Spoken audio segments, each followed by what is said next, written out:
Hey there, good Friday afternoon. I'm digital anchor Brandy Smith. We are heading into the weekend. Thank goodness it has been a week. But one of the stories we just ran last night that's going to run again on KHU at 4 o'clock, the 411, is about home prices in Texas. We have seen prices for homes just not even steadily increase. It seems like maybe a couple years ago, they just shot up. There was a lot of demand because folks who were living in the city during the pandemic, some decided they wanted more space, moved outside the loop, even outside the Beltway, looking to get a little more bang for their buck. And all of that combined with low interest rates just created this red hot market in Houston. I mean, really everywhere, but Houston especially.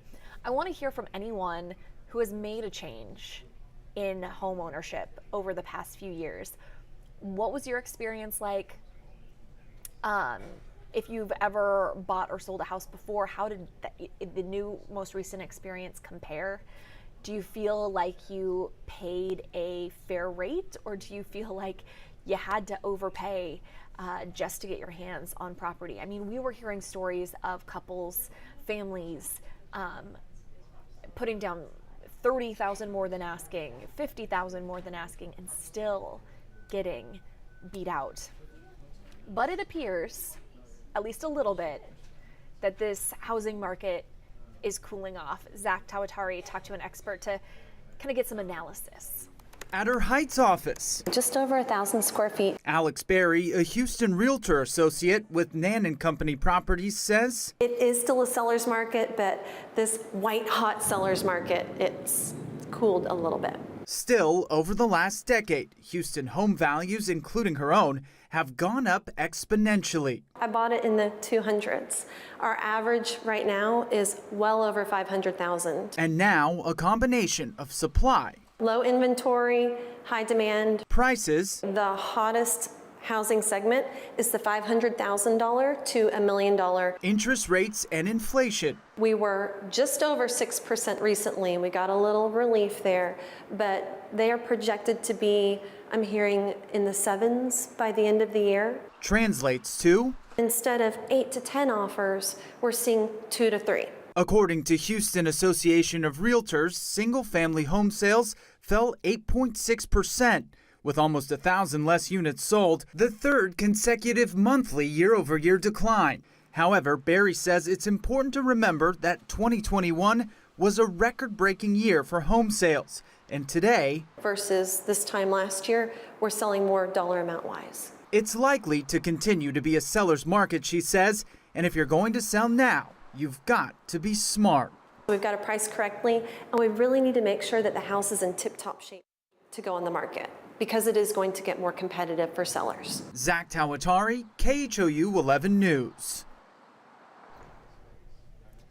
So there you go. If you're in the market to sell or buy, you might want to do it by the end of the year. Hearing about the potential for interest rates going up, that's going to have a huge impact on what you're paying every month.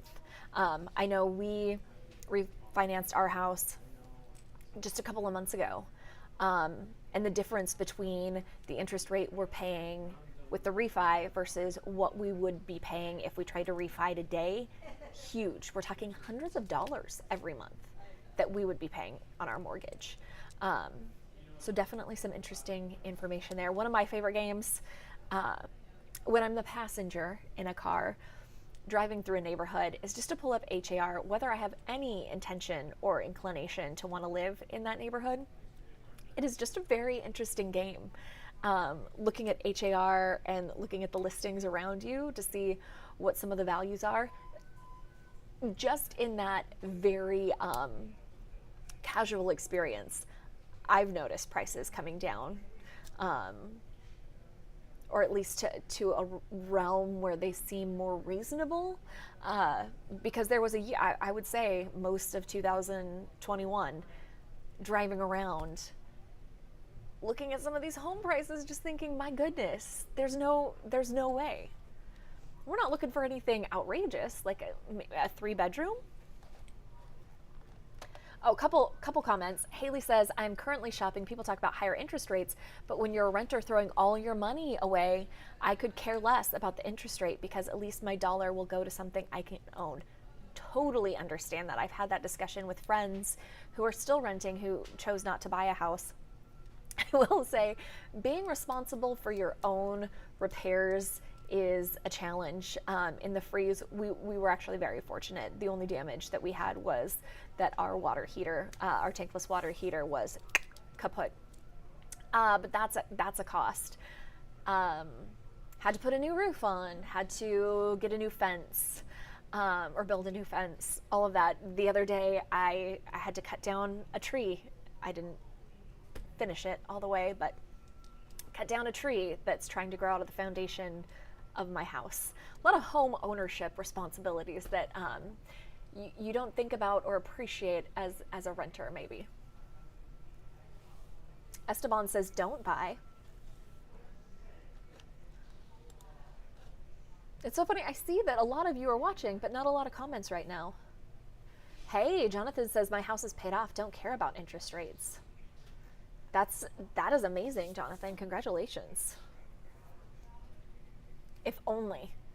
I'm about to the end of my car payments and I'm very excited about that. It's gonna be a few more years. About 30 probably for the house. Although we are trying to pay a little extra on the principal every month, just a couple hundred to try to knock that down. I don't know how much time that's gonna take off. Okay, it doesn't really look like there are any other comments, so I'm going to wrap up. I will direct you. We have Zach's story linked and pinned in the comments if you want to go back and look at that, or if you're watching this later, want to share your experiences, go ahead and do it. But for now, I wish you an awesome weekend, and I'll see you next week.